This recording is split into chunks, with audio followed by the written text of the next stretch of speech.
Welcome, creative souls. Today's conversation is for you if you have been wondering recently how on earth to stick to those really ambitious creative goals that I know that you're setting for yourself. I'm going to be in conversation today with serial entrepreneur, coach, consultant, speaker, author, Lynn Howard.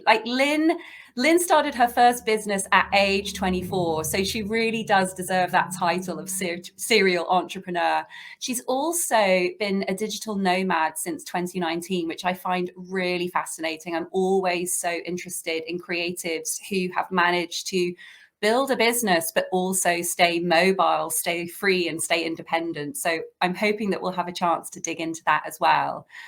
Lynn teaches entrepreneurs, she teaches leaders and educators basically how to get out of their own way so that they can build the life and the business that they crave. So today it's going to be a really powerful conversation, and hopefully it's going to end up with you wondering, am I ready to ditch that comfort zone and really get real about my dreams and desires? I'm so excited to introduce you to Lynn Howard.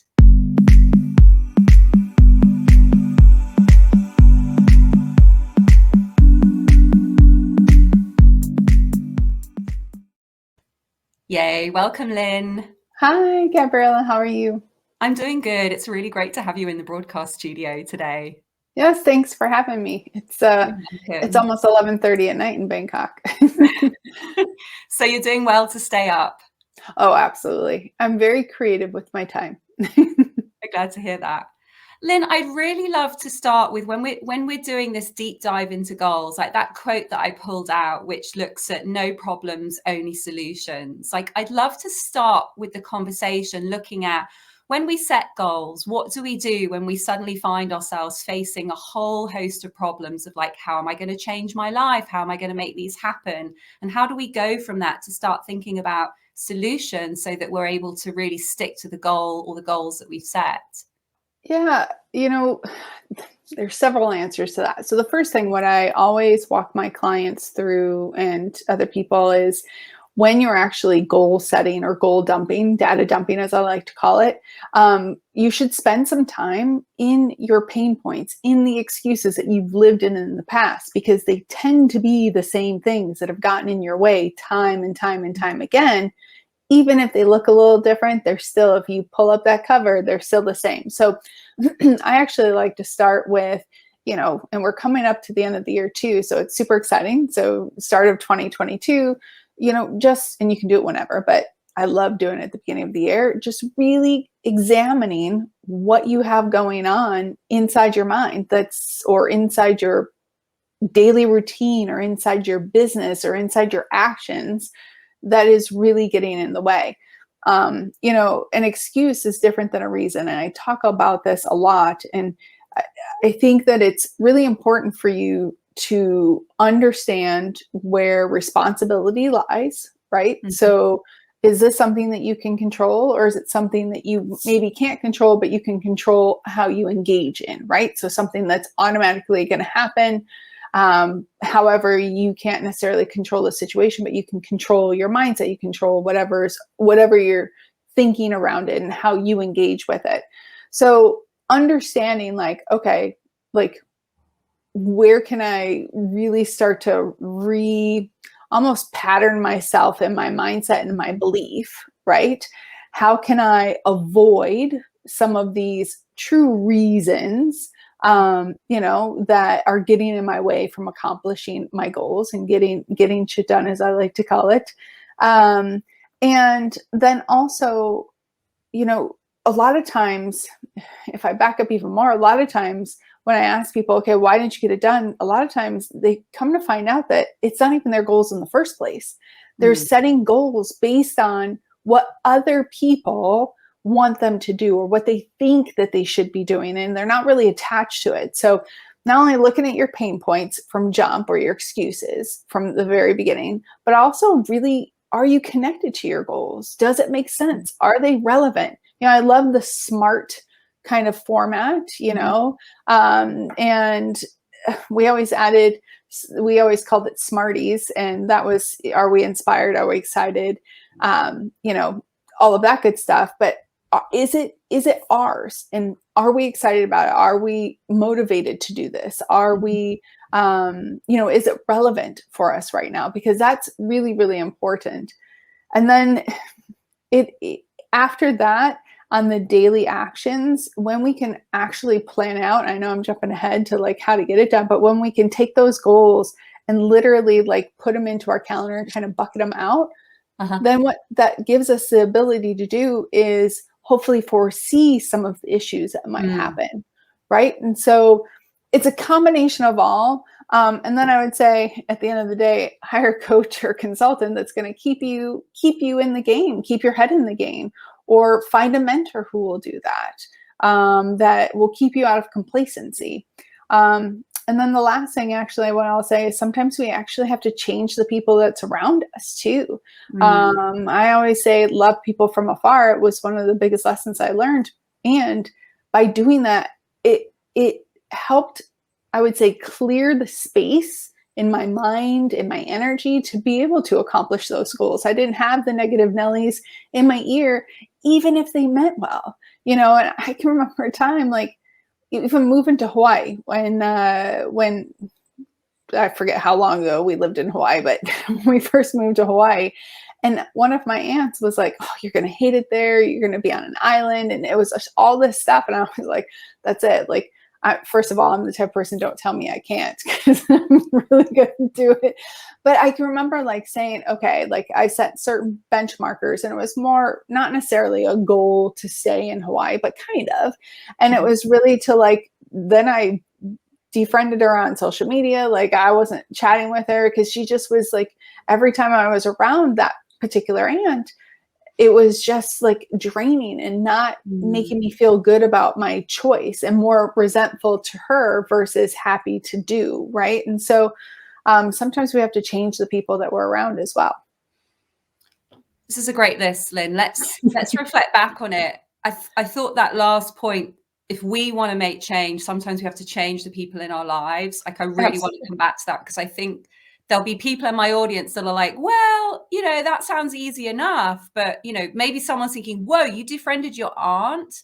But I think that's going to be something to come back to, where we can look at maybe some ways that people are able to do that. But I want to go right back to the start, where you were like, to start to make a list of those pain points. And then you mentioned that it's about your mindset and how you're responding to them. I'd love for you to give an example. Like, again, if you can think of something where you were looking at it from one perspective, thinking this is an obstacle, but then you were able to either see it differently or come at it differently or take a kind of responsibility for it, that you were able to then move through what previously looked like something that you were just never going to get over. Yeah, just recently, we connected through Brains and through you seeing the podcast or listening to the podcast. And I, for a long time, even though I had goals to grow and take over the world, but to gain exposure and to really put myself out there in a PR type of way, in a marketing way, I kept getting in my way. I kept making excuses. I kept avoiding when people would offer because I didn't feel like I was good enough. I felt a bit of imposter syndrome. I felt like, and this was recently, I do this work on a daily basis, and I still have to have these conversations with myself to say, okay, Lynn, stop. Like, are you ready? Like, and if you're not ready, then take it off your goals list. Like, stop putting on there. Just set yourself up for failure and make yourself feel like a jerk because you're not doing it. Because I definitely am not a victim or pity type of person. In fact, I don't work with individuals like that either, because I understand if you get in your own way. However, if you're going to sit in your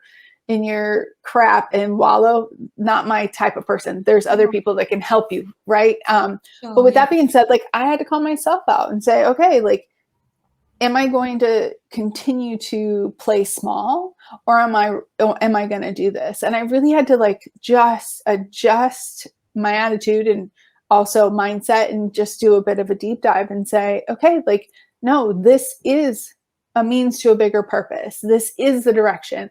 I am ready, even if I am jumping into uncertainty, which being a nomad, I love uncertainty to a certain extent. However, it was just a different playing field. So at the end of the day, yeah, it's that would be probably the most recent experience that I've had. And it was just, a few months ago. And now I'm walking clients through it too, who are having the same thing, who are powerhouse women. And they're like, I feel like I don't belong. I'm getting overwhelmed. And I understand, like, I was just there and I almost stood in my way. And I can tell you time and time, like, I've hired coaches and consultants for many years. I've had multiple at one time.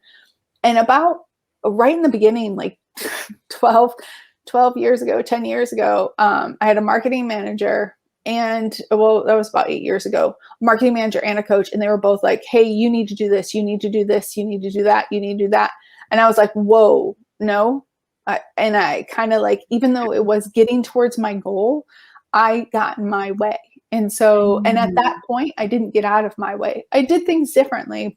And, I believe everything happens for a reason as well. However, if I go backward and say, holy cow, if I would actually stepped up and not made the excuse to why I couldn't do this or whatever reason I was giving, what my professional career would have been instead.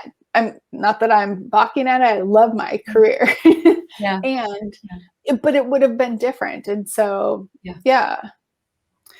It's a great example, Lynn, because also you mentioned earlier on, get a coach, get a consultant, get a mentor. And then you were like, I am the coach, I am the consultant. But I think that it's so lovely of you to share that, because yes, we can still get in our own way, even if we're a coach. Like, that's why we always need someone in our blind spot. Absolutely. I've owned many businesses throughout the years and started and sold across the globe. And, there was this running joke that I owned a security company in Hawaii. And there's this running joke that the contractor, the tradespeople would joke about, be like, the security person doesn't have a security system in their home. The contractor's home is never finished, right? And the coach doesn't necessarily listen to what they're telling to their, or doing what they're telling to their clients. And at the end of the day, that is one thing that I have always invested in, especially being a coach consultant, having different coaches, consultants, and mentors in my life that help push me, that help educate me, that help inspire me, that help guide me. It is uber important. And it is a wise investment. It is finding the right coach for you, because there's a lot of coaches out there who might not be the right coach for you. We're not everybody's cup of tea. However, finding that person, it's instrumental in my business and in other people's business. So, I mean, if you look at top CEOs and top leaders, they have different people around them, different coaches that might be spiritual coaches, financial coaches, business coaches, or whatever. They're paying. At one time, I think I had 3 different coaches focusing on 3 different aspects of my life. They help keep you accountable if they're the right coach. They help keep you accountable. They help keep your eye on the prize. They help you weed through the crap. It's really important. And also as you're listing off, they help you keep you accountable. They help weed through the crap. But also something you mentioned earlier, which is your goal your own goal? Yes. That's another great thing. Because again, I know there'll be people in the audience being like, wait, how do I really know if it is my own goal? Because sometimes it can be obvious. It's like, I can tell it's not my goal because I'm wanting something for somebody else. But how can we tell if we're wanting something for ourselves, if that is still our own goal? And how might we fall into danger there? Yeah. So there's several ways to do that. And I'll go a little bit more on the woo spiritual side, is really sit with it. Like, ask yourself, have a conversation with yourself, people. Like, this is really important. I do talk to myself a lot, but have a conversation with yourself. Like, there have been many times where I didn't realize that wasn't my goal on my list. And like, I would just work through it and say, okay, if that goal is accomplished, what would it bring to me? And if I didn't feel good, if I didn't feel like it was connected to my vision, my values, my purpose, then it wasn't the right one for me. Sometimes there are goals that are means to the end. Like sometimes we have to do things in order to get where we need to go. And that's part of life. But with the goals, I do like to have a conversation with them and be like, okay, like, are you truly mine? Like if I'm envisioning that being done, what do I feel like? Do I feel accomplished? Do I feel good about it? And if I don't, why? Is it because it's not my goal, or is it because I feel like I don't deserve it? Because that exercise also helps you understand on a deeper level sometimes where you're getting in your own way, right? And so that's probably my favorite thing, to be able to say, okay, is this your goal? Sometimes it's easy to do it right away, even this having the conversation. And sometimes I find with clients, even with myself, like it happens a couple months down the road. So they realize, this really, I felt connected to it when I came in, but I don't feel connected to it anymore. Or they either perceive it that they're not connected to it anymore, or that they see that they were never connected to it in the first place. And it's okay to like get rid of them if they're not. I will say what helps a lot is have some kind of goal tracking system, which I of course have. I love my goal tracking that I work with, and it doesn't bite-sized chunks, but when you have it visual and you have a tracking system of what you're doing, you'll be able to see it quicker, I guess, is where I'm getting.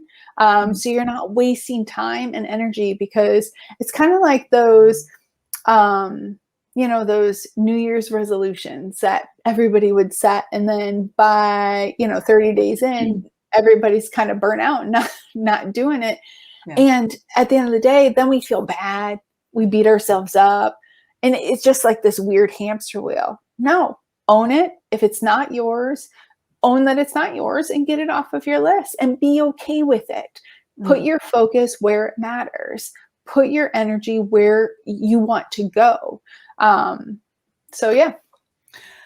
As I'm listening to you, I was like, this is what I love about you, Lynn, and the way you talk about it. You make it really simple. You're like, look at it, ask the important question, feel it, own it. If it's not yours, get it off the list. Yeah. So I'm listening to the creative soul who's like, is it really that easy? Like that, what if we've invested a lot of time in the goal and we're like, can I really take it off the list? So what would you have to say for the person who's still kind of feeling that challenge of just literally letting it go? Because they might be saying, wait, how do I know if the goal's just gotten harder? And so I'm kind of like, nah, I'm not really feeling it anymore. Or if it genuinely is something that I should let go. Yeah. An analogy came up in my mind. And this was from my young years, when I would buy cars, or even my kids will say, but when, in my teens, when I would have cars in my early 20s, where you just kept sinking money in and keep sinking money in. And they're like, hey, there comes a time where that car is worth more than a brand new car. So, same thing with the goal, right? We're sinking time and money and effort and energy into things. So what I would say about that is, one, can you table it? Like, is it something that you can table? And sometimes, again, you're getting an outside source to help you with it. And if it's not a coach, find somebody who's not going to be a yes man or a yesum, right, type of person, right? To just tell you yes and build you up. You want somebody who's going to help you really gain clarity around that. And if you can table it, right? So if you've invested a lot of money. Confession. I'm not sure what you mean by tabling it. I'm like, this is obviously a really cool term that I don't know about. Thanks for calling me out on that. Table, it means like put it to the side and not work on it right now. So like put it on the table for now. Thank you for that. And if you can like just set it aside and not work on it for a month, like, is it going to hurt? Because sometimes like if you have to keep up on it, then that's a different story. But if you can put it to the side and then just really focus on the actions that are getting you to the goals that you are attached with, that sometimes gives you clarity of distance, right? You're not in it, right? The other thing, like I said, is get somebody to kind of help you see around this. Ask questions. Like, again, go back to those questions that I asked earlier. Having the conversation, but actually having it out loud with somebody really does help as well. However, what I do want to warn you with is it shouldn't be a friend. It shouldn't be, try to have somebody who can be really like neutral outside of, that can call you out and not attached to the outcome. Somebody who can really practice that detachment if they are close to you, right? That's a skill, right? Yeah. I mean, and the other thing that I'm going to add again is you really have to ask yourself, like, is it going to get you where you want to be in 10 years? Like, is it that important that when you look back 10 years from now, or even 5 years from now, you may like, yep, that goal, I'm sure glad I kept it on my plate, right? I'm sure kept it with me, I can tell you, and that was an interesting lesson as well, is like, watch, because I was such a control freak. I'm a recovering perfectionist and control freak. And like just keeping everything and feeling like once I've obligated, like I have to follow through. And, at the end of the day, what I realize is I'm not serving anybody by showing up halfway. Right? I'm not serving myself, and I'm definitely not serving other people. And so if this isn't my goal and I'm doing it for outside sources, is it something I still want to continue because I care about that outside source or whatever it is? And if that's a decision, then own that decision and keep your obligation, right? Hit that goal. If it's not, then call it. There's no sense in staying in something that's draining the energy because it's not helping you or your people around you. Yeah.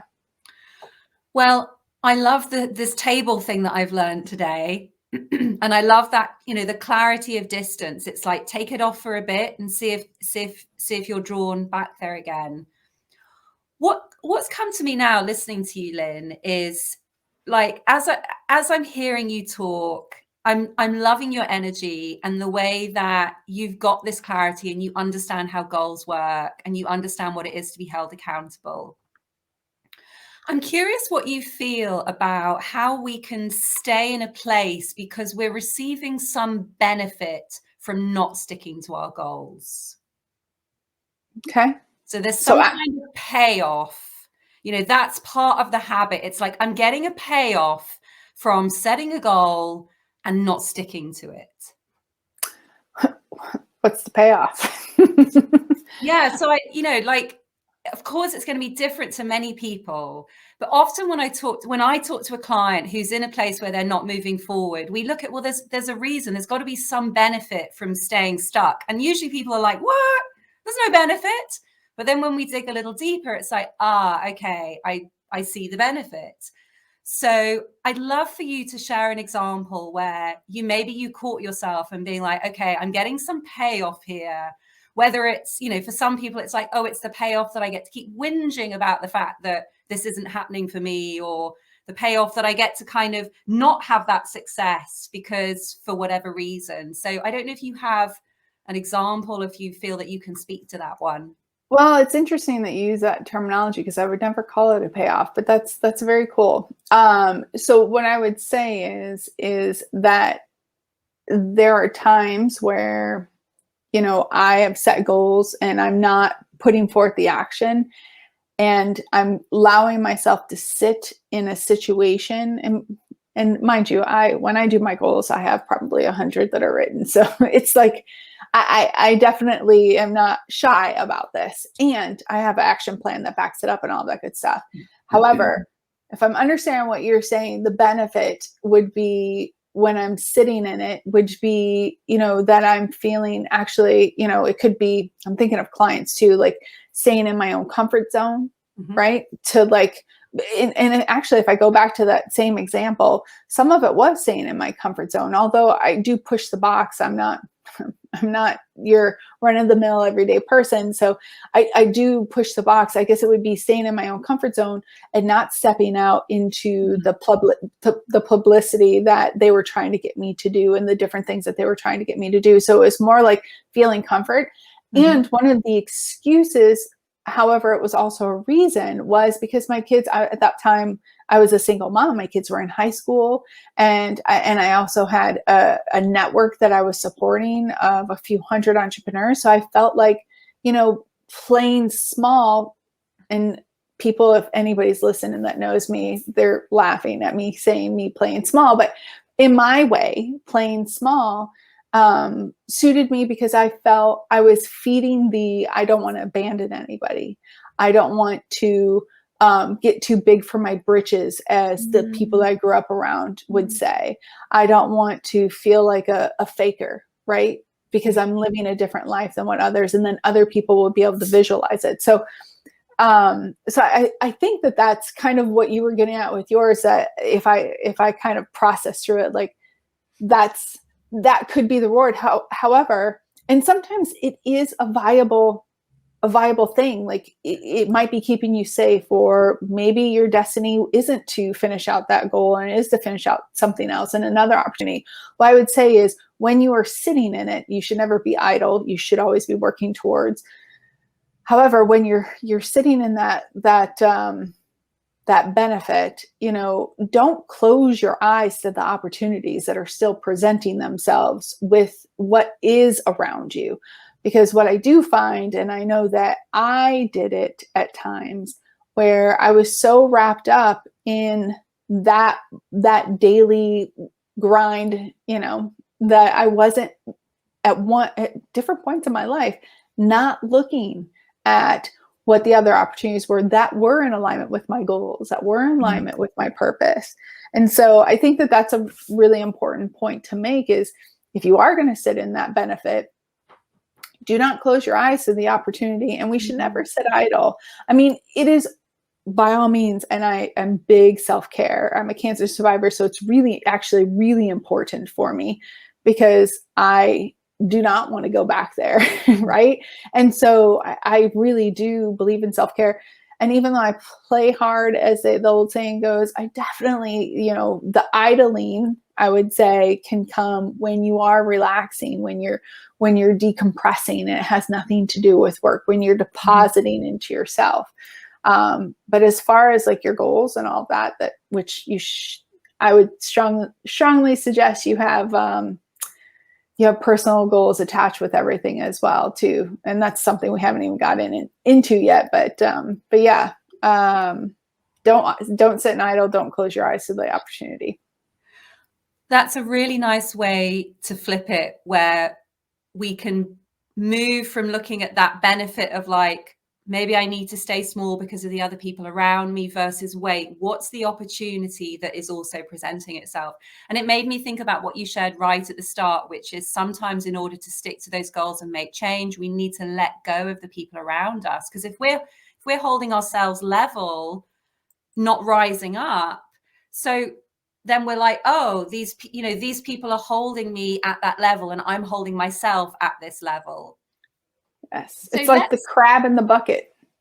You've heard that analogy, the crab in the bucket. Like if you put a bunch of crabs in a bucket, they'll climb to get out, and then they'll always pull the top one back in. So the crabs will never get out of the bucket, right? Even though they're all working to get out of the bucket, they'll pull them all back down.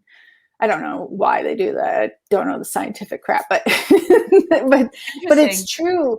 Like you just have to be aware of that. And one thing, if I can add, just in case we don't get to that, but it's relevant to what we're talking about the whole goal setting too thing, is that another big thing is that a lot of times when people set goals, is they only set goals for business, for example, or only set goals for, the whole losing weight kind of goal or whatnot. And you should really, and this does really help, you should set goals on all aspects of your life and business. And what I mean by that is I actually walk clients through at least 9 different type of, we can call them classifications, we can call them pillars, we can call them file folders, whatever you want to call them.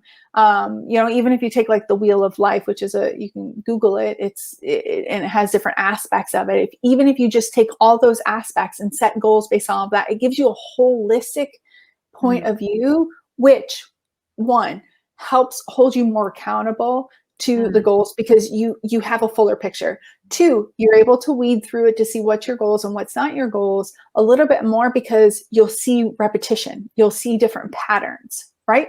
And then 3 also, and you call it a benefit, but I call it sitting in either the excuse or the reason or that comfort zone. But having like all the different aspects, then maybe you're working on a different goal and not necessarily working on that particular goal. So you can switch between, you're not working on all of them all at one time. It's kind of like this, like, like just going at little itty bitty like steps and chunks. Sometimes you might have a leap here or there. But I think that would also help, or I know it also helps, not think. It also helps with everything that we just spoke about. So making sure that you're really well-rounded with that. So we've got the business goals, yes, but we also want to make sure that we've got some personal goals in there. I know personal, financial, spiritual, service. I call it community service, but community service. And if you don't consider spiritual, it could be religious. It could be even, you can break it up even more into networking and marketing goals, right? Family goals, friend goals, your immediate family goals. Like you can have education goals. I know I'm missing a bunch. Again, it's almost midnight here, so my brain is like going on short circuit already. Some great categories. Like think of anything, and depending on, like, if I'm working with a client, depending on the client that I'm working with, like I might bring up other ones because I know it's a heavy part of their business, right? So I have a coach that I work with that's launching a new program, and it's a big program. So she has a lot of marketing, a lot of advertising, a lot of sales. Like, so all 3 of those were different categories underneath it. And if you have multiple businesses, which we live in the day where everybody's kind of a hustler and has different businesses, then I would set goals per business. If you have different aspects of your business, for example, I belong to a networking organization. I won't name names, but I set goals based on that networking organization. I set goals on being a speaker. I set like I'm telling you, like all these different categories will help you because you're just laying it all out there. And then you can say, okay, like out of all these goals, like really what's the important ones, right? What's going to get me to where I want to be in 5 years, 10 years, 20 years? Like what matters? What is important? And I think there's a lesson, and I know we're not going to talk about this because it has anything to do with goals, and it does, is like, this is also a way that you can start to slough off some of the busy work that you have been putting into your life that you don't need to have, right? So just because you dump all of those goals does not mean that you have to accomplish all of them. You can have a VA, you can have an employee, you can actually not do them. If you have young children, my children, when they were in their teens, they did things for me to help me get me to the goal, right? Give them little tasks. They can make a little money, teaching them to be entrepreneurs. So having that kind of initial data dump of goals really can help give you different perspective. And it allows you, when you are sitting in that phase, to be able to maybe refocus on something else, because maybe you're a little burnt out from that. Maybe you need to replenish yourself. Yeah. This data dump is great. I love data dump. Yeah, I'm excited by the sound of that. And also what I picked out from that was that you can then start to look at some synchronicities. I don't think you use that word, but you were like, you can look to see in the different segments. I'm kind of seeing like a pie chart of spiritual and friends and business and marketing. You can start to be like, oh, there's a similar theme coming up. And then that really helps you focus. It's like, okay, this is clearly important to me. This theme of, for me, it's always the theme of freedom that comes up. I'm taking goals to get me to a place of bigger and better freedom. Yeah. Well, and I think that's important. And I've said it several times that your goal should be in alignment with your vision, values, mission, and purpose. Like that's it. And freedom is probably a very heavy value for you. So at the end of the day, the more that they are aligned with it, the more connected you tend to be to them and the more purposeful they are. Yeah. Beautiful. Lynn, this conversation has whizzed by. It's been, honestly, I want to confess, I was not a goal fan at all. I was one of those people who were like, oh, me, I don't set goals. And I really thought that was a powerful principle. But that's when I realized that the reason I didn't set goals was because I was afraid in case they didn't happen. So Well, and there's nothing wrong with that. Like, because I'm very much a manifester and going with the flow too. Like, you don't have to get rid of that if that's the type of person you are. However, goals will help you get from point A to point B differently than not having them. I mean, if you like wandering around life and allowing life to happen to you, then that's okay. I prefer to live my life the way I want to live my life. So. And actually, you couldn't have said it better. It's like goals are going to allow you to get from that point A to point B in a different way. And yeah, for me, when I realized the reason that my life was a wandering life and not really going anywhere was because I wasn't setting goals. That for me was when I had that breakthrough.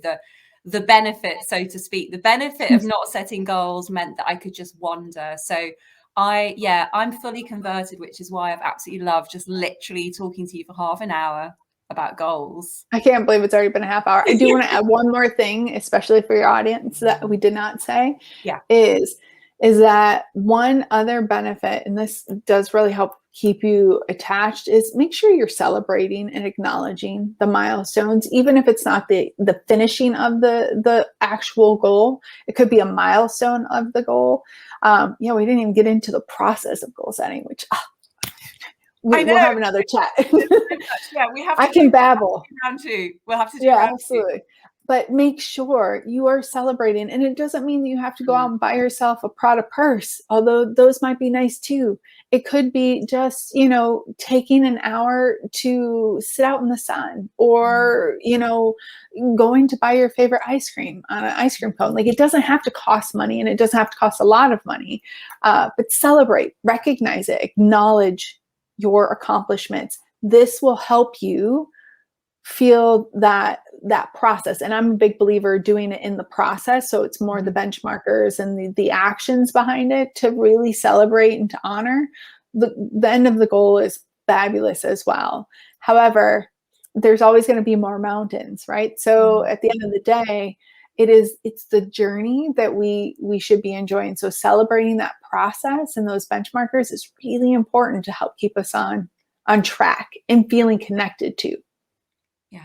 Ooh, thanks for squeezing that one in. That is a really important one. So I'm glad we had time for that. Yes.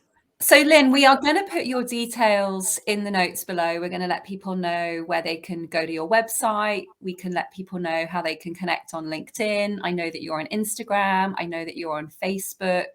So you mentioned that maybe the best place for people to connect would be LinkedIn, but obviously you're on Instagram and Facebook if people aren't on that platform. Yeah, absolutely. LinkedIn is probably the most common, and I'm probably the most active just because of an accountability pod I'm in.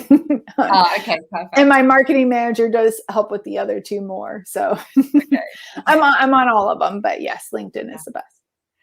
And let's just end with, just a reflection, because it sounds like you've been doing goals for long enough to really know how to stick to them, how to set them. But if someone were listening to this conversation and were like, what one thing could they do now to just set them on an easier path to goal setting? What one small action might they take? I would say, even though it can be exhausting and daunting, do the data dump. Like, just drain yourself. And it's about an hour. If you're doing it properly, it's about an hour of you and it's best if somebody can call out the different classifications or the different pillars or whatnot, including the excuses, the reasons, and the pain points, or the things, the obstacles that have gotten in your way, and always mark them in red. And I love sticky notes for this, but just doing that can give you such clarity to really say, okay, where do I want to focus? Like, what do I have time for? What do I want to make time for?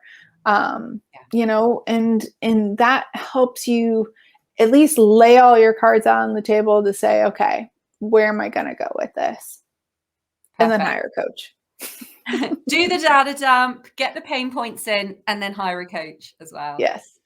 Yeah, Lynn, I can't say that enough. Lynn, I've loved chatting with you today. Thank you so much for coming on the Too, channel. Gabriela. And those of you watching, if you have questions and comments, we would love to hear from you. Let us know in the chat below. What are your goals? What came out in the data dump? And Lynn, I hope to see you soon. Yes, thank you Take so care. much. All right, bye.